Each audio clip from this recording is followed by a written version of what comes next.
다니엘서는 은혜로운 장면들도 많이 있지만 어렵고 해석이 불가능한 부분도 많습니다.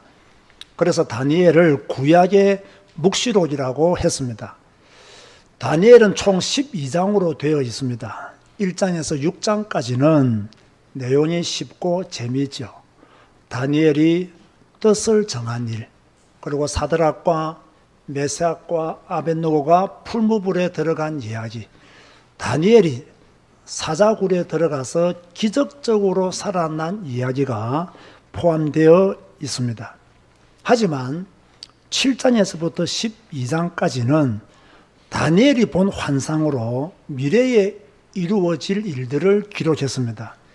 읽어도 무슨 내용인지 모릅니다. 해석하기도 어렵습니다. 평생 이 본문을 가지고 설교 한 번 듣지 못한 성도들도 수두룩합니다. 그래서 오늘은 다니엘이 본 내 짐승이라는 제목으로 설교를 하려고 합니다. 사실 오늘 같은 설교를 성도들은 별로 좋아하지를 않습니다.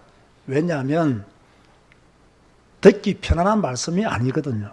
일주일 내내 머리를 쓰고 살았는데 교회 와서 예배 드리면서 또 머리를 써야 하기 때문에 이런 설교들을 좋아하지 않습니다. 그래서 설교의 질이 더 떨어지는 거예요. 우리는 성경 읽는 성도들입니다. 성경 읽는 성도들은 어려운 내용들을 더 듣기를 원해야 됩니다. 한 번도 설교되지 못한 본문들이 설교되어질 때 우리는 기뻐해야 됩니다. 왜? 하나님의 말씀을 더 많이 알 수 있는 기회를 제공받기 때문이지요. 다니엘이 본 환상이 무엇입니까? 언제, 어디서, 무엇을 보았습니까? 1절을 보세요. 바벨론 벨사살 왕 원년에 다니엘이 그의 침상에서 꿈을 꾸며 머릿속으로 환상을 받고 그 꿈을 기록하며 그 일의 대략을 진술하니라. 잘 들었어요. 벨사살 왕은 바벨론 왕입니다. 여러분, 다니엘이 사자굴에 들어갔을 때의 왕은 누구였습니까? 다리오 왕이었죠. 다리오 왕은 어느 왕, 어느 나라의 왕이었습니까? 메데 바사의 왕이었습니다. 그러므로 오늘 본문은 비록 6장 뒤에 나오는 말씀이지만 다니엘이 사자굴에 들어가기 전에, 언제인지는 모르겠지만 사자굴에 들어가기 전에 본 환상들이라고 보는 것이 옳겠죠. 그런데 이제 사자굴에 들어간 그 이후에 나오기 때문에 아마 다니엘이 사자굴에서 살아나오고 난 이후에 이 환상을 본 것일 것이라고 추측하기 쉬운데 그렇지는 않습니다. 이해가 되십니까? 정확하게 말하면요, 다니엘이 사자굴에 들어가기 전에 이 환상을 본 것이 아니고 사자굴에 들어가기 전 11년 전에 이 환상을 보았다라고 보시면 됩니다. 자, 이렇게 제가 간단히 정리해 드릴게요. 자, 7장부터 12장까지가 환상에 대한 이야기잖아요. 7장과 8장은 바벨론 시대 때 바벨론이 본 환상이고요. 9장부터 12장까지는 메데 바사 왕국 때 다니엘이 본 환상이다 라고 정리해 두면 여러분은 정확하게 이해를 했다라고 볼 수가 있습니다. 자, 다니엘은 짐승 넷이 어디에서 나오는 것을 보았죠? 바다에서 나오는 것을 보았습니다. 3절을 보세요. 큰 짐승 넷이 바다에서 나왔는데 그 모양이 각각 다르더라. 자, 그러면 어떤 모양을 가진 짐승들이었습니까? 첫 번째 짐승은 뭐와 같았다? 사자와 같은데 뭐가 있었습니까? 독수리에 날개가 있는 짐승이었고 그 날개가 어떻게 되어 있었다? 뽑혀 있었다. 자, 사자와 같은 그런 짐승이었는데 등 뒤에 날개가 있었는데 그 등이 뽑혀 있었다는 거. 그 날개가 뽑혀 있었다는 거예요. 자, 두 번째 짐승은 뭐와 같은 짐승이었다? 곰과 같은 짐승이었는데 한쪽 몸이 어떻게 되어 있죠?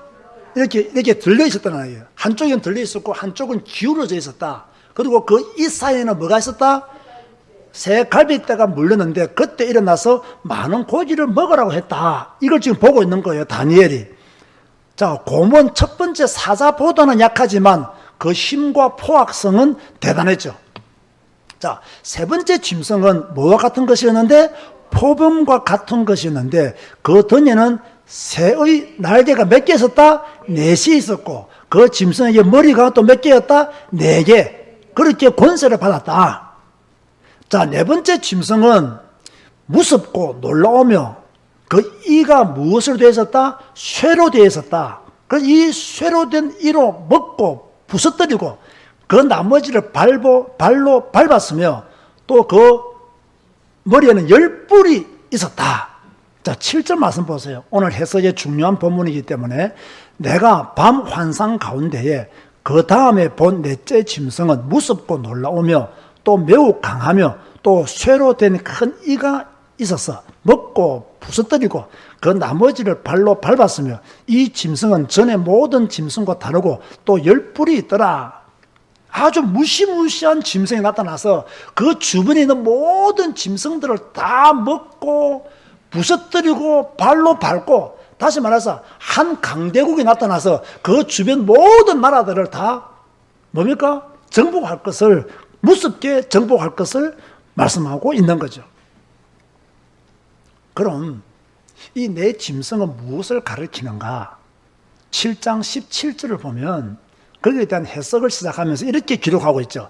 그 네 큰 짐승은 세상에 일어날 누구다고요? 네 왕이다. 왕이 4명이면 나라도 큰 나라 4개가 일어날 것을 보여주신 거죠.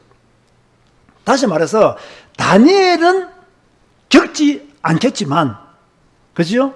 또 다니엘은 완전히 그 시간표 속에 들어갈 수 없지만 앞으로 일어날 나라들과 왕들에 대한 이야기를, 미래에 이루어질 이야기를 하나님이 미리 다니엘에게, 앞으로 세계사에 나타날 이야기들을 미리 다니엘에게 하나님이 보여주신 것이죠.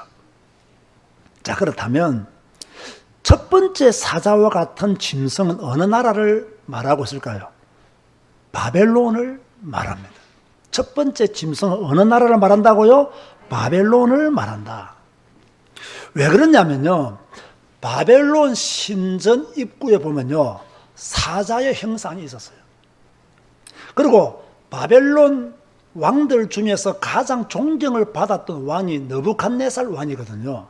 그런데 대부분의 사람들은 느부갓네살 왕을 사자로 비유했어요. 그래서 바벨론으로 본다는 거예요.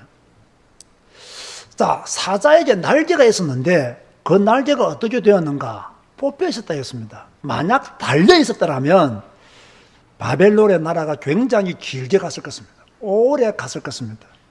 그런데 뽑혀 있었기 때문에 세계 패권 국가의 힘을 상실하고 나중에 메대 바사 왕국의 정복을 당하고 맙니다. 자, 두 번째, 곰과 같은 짐승은요, 바로 바벨론을 멸망시킨 메대 바사 연합국을 말합니다. 메대 바사 연합국은 곰처럼 덩치가 큰 나라를 이루었습니다. 그래서 곰으로 비교했다. 그런데 재미있는 기록이 2개 있습니다. 여러분 5절을 보세요.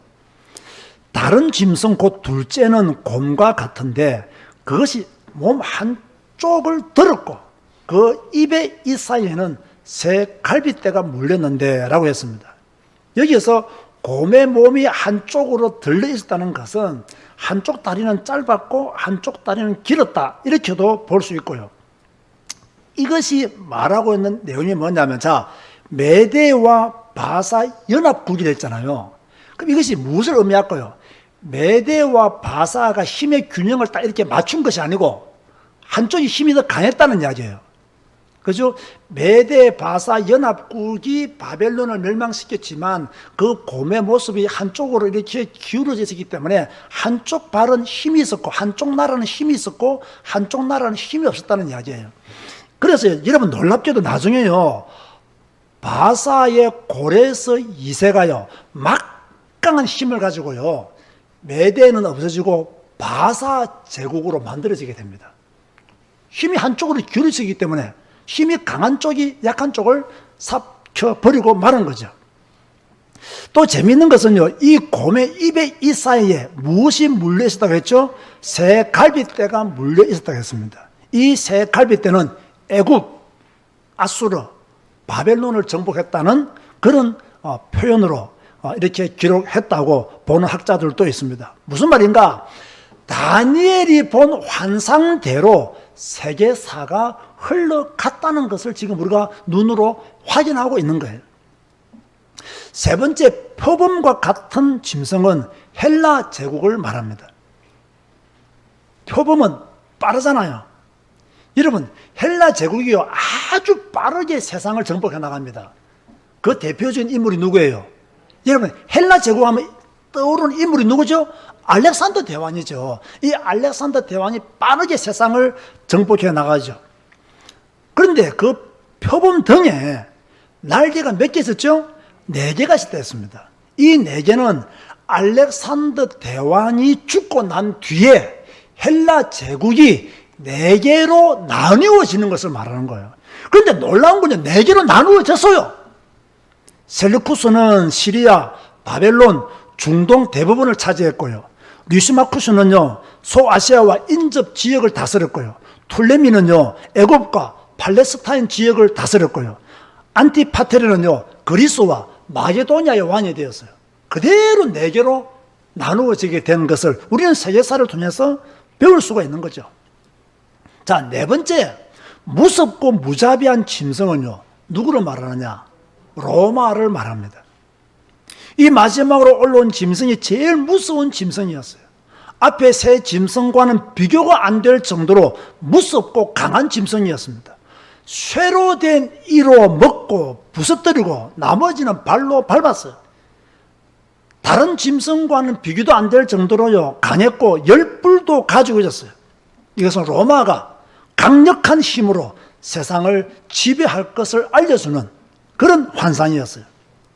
역사적으로 보면요, 로마는요, 정복한 나라들을 비참하게 짓밟았어요. 학대하기로 유명한 나라가 로마였어요.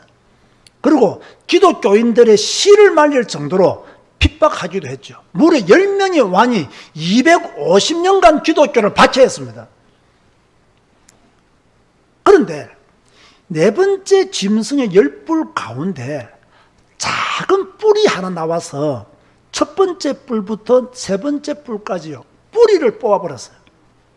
그럼 이 작은 뿔이 누구냐? 역사적으로 본다면 셀루쿠스 왕조에서 나온 안티오쿠스 에피파네스 4세로 보는 학자들도 있고, 로마 시대 때 기독교인들을 핍박했던 왕들을 적 그리스도로 보는 견해도 있습니다. 무엇을 보아도 상관이 없습니다. 제가 다음에 또 만약 기회 되면 요 뒤에 사건을 한번 여러분에게 설명하면요, 이해가 될 겁니다. 자, 그렇다면 이 시대의 적 그리스도는 누구인가? 만약에 그 시대 때 적 그리스도가 셀루쿠스 왕조에서 나온 안티오쿠스 에피파네스 4세든지 아니면 로마 왕들이었든지 간에 지금 이 시대의 적 그리스도는 누구인가? 복음을 가로막는 모든 사람은 적 그리스도입니다. 정부가 복음을 막으면 정부가 적 그리스도가 되는 것이고, 사람이 복음을 막으면 그 사람이 적 그리스도가 되는 거예요. 사탄은 옛날이나 지금이나 사용하는 방법이 똑같아요. 정부가 가진 권력으로 기독교를 핍박하고 왕이 가진 권력으로 기독교인들을 핍박하는 거예요. 모양만 바뀌었지 방법은 똑같아요. 여러분, 기독교는 핍박 속에서 피어난 복음입니다. 기독교의 역사에서 핍박을 한 번도 안 당한 일이 없어요. 복음은 항상 핍박을 당해요. 그 어느 시대 어느 사회를 막론하고요, 기독교를 한 번도 좋게 평가해 준 적이 역사 이래로 한 번도 없습니다. 지금도 많은 사람들은 교회를 핍박하고 기독교를 욕합니다. 이게 기독교의 역사라니까요.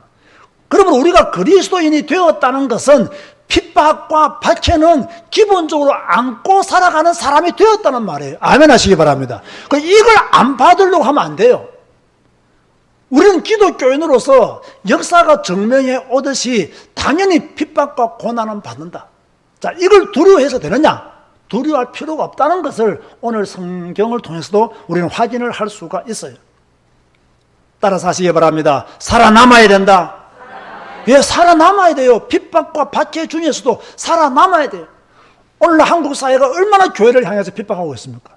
얼마나 기독교인들을 향해서 비난의 삿대질을 하고 있습니까? 우리는요, 살아남아야 돼요. 그게 기독교인이 가지고 있는 힘이에요. 그 힘이 없으면 다 죽는 거예요. 그 힘이 있으면 살아남는 거예요. 자, 하나님은 내 짐승의 심판을 예고했어요. 그게 15절에서 28절까지의 말씀이에요. 이 환상을 이해할 수 없었던 다니엘은 하나님께 해석을 요청합니다. 15절과 16절을 보세요. 나 다니엘이 중심에 근심하며 내 머릿속의 환상이 나를 번민하게 한지라 내가 그 곁에 모서 선 자들 중 하나에게 나아가서 이 모든 일의 진상을 물으매 그가 내게 말하여 그 일의 해석을 알려주며 이르되라고 했습니다. 다니엘이 본 환상은 심상치 않는 환상이었어요. 지금까지 해석한 왕들의 환상과는 비교가 안 되는 환상이었어요. 그래서 번민하다가 해석을 요구하게 된 것이죠.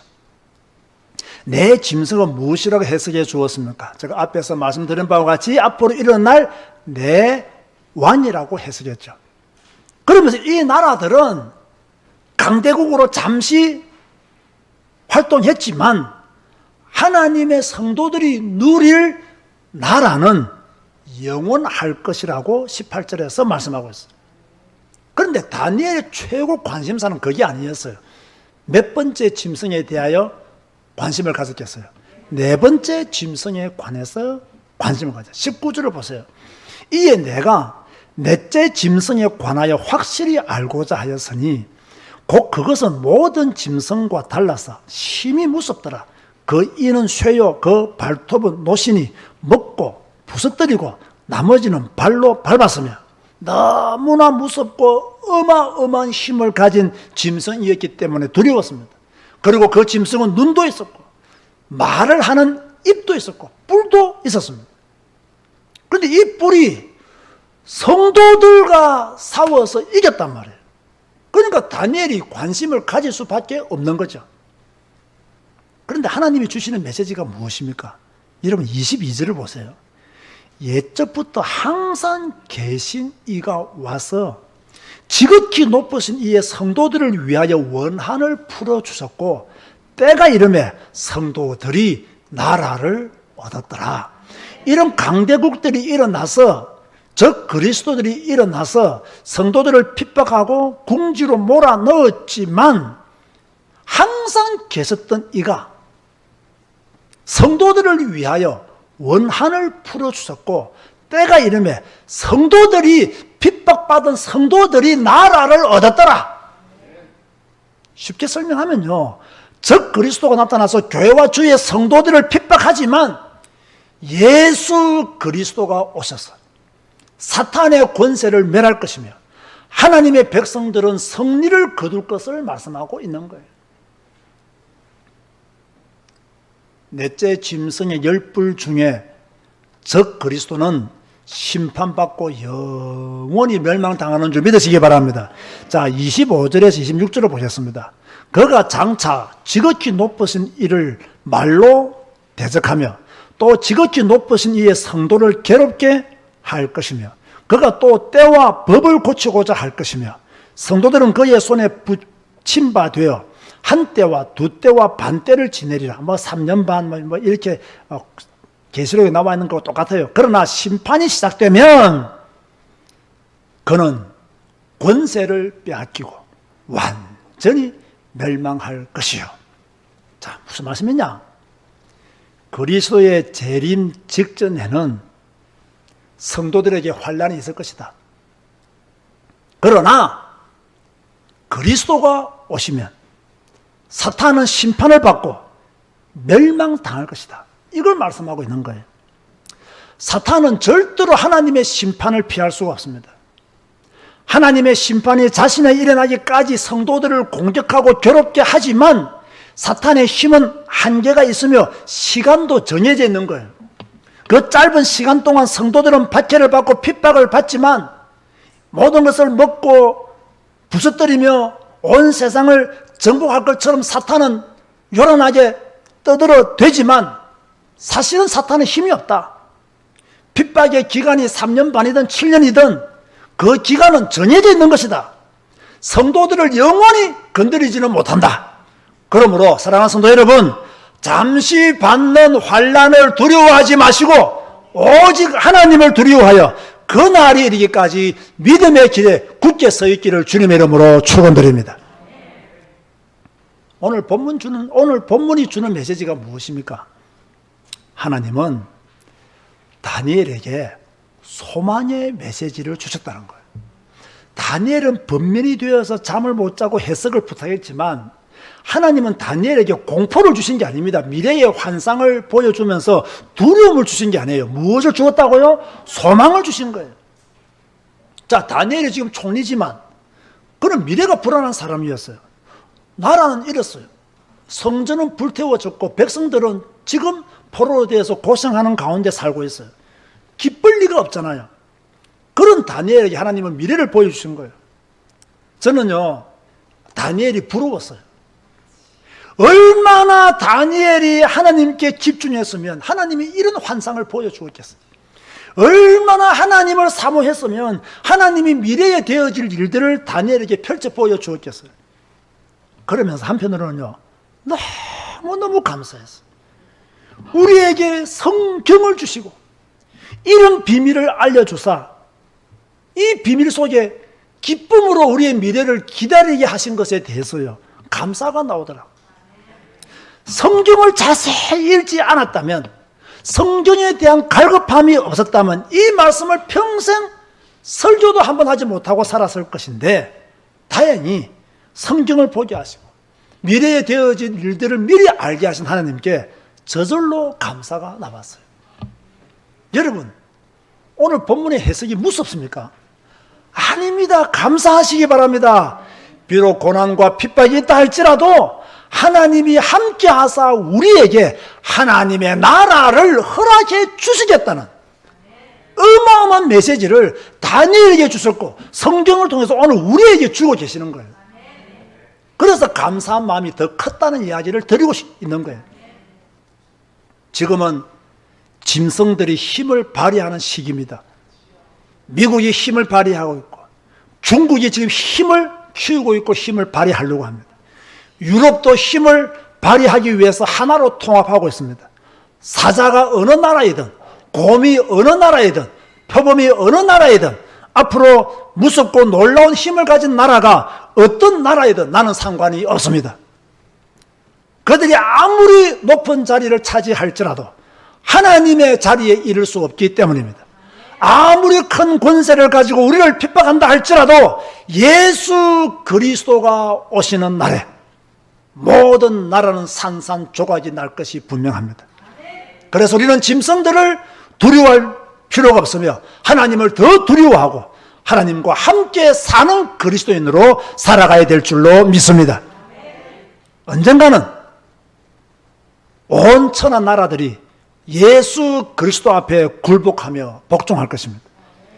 예수 그리스도가 오시는 날에 사자도 곰도 표범도 열뿔을 가진 자도 다 심판받을 것입니다. 그때 하나님은 성도들을 위하여 원한을 풀어주실 것입니다. 세상의 권세자들이 들어가지 못하는 하나님의 나라를 허락해 주실 것입니다. 우리는 영원한 나라, 영원히 하나님과 함께 살 그 나라에서 복락을 누리게 될 줄로 믿습니다. 이 날을 기대하면서 오늘 또 믿음의 길을 우리는 걸어가고 있는 것입니다. 사랑하는 성도 여러분, 우리는 고난을 두려워할 필요가 없습니다. 예수 그리스도가 세상을 이기셨으니 우리도 세상을 이길 것입니다. 다니엘처럼 분민하거나 얼굴빛이 변할 필요도 없습니다. 왜냐하면 하나님은 성경을 통하여 우리에게 승리를 보장해 주셨기 때문입니다. 이번 한 주간도 옛적부터 항상 계신 이와 함께 당당하게 사시기를 주님의 이름으로 축원드립니다.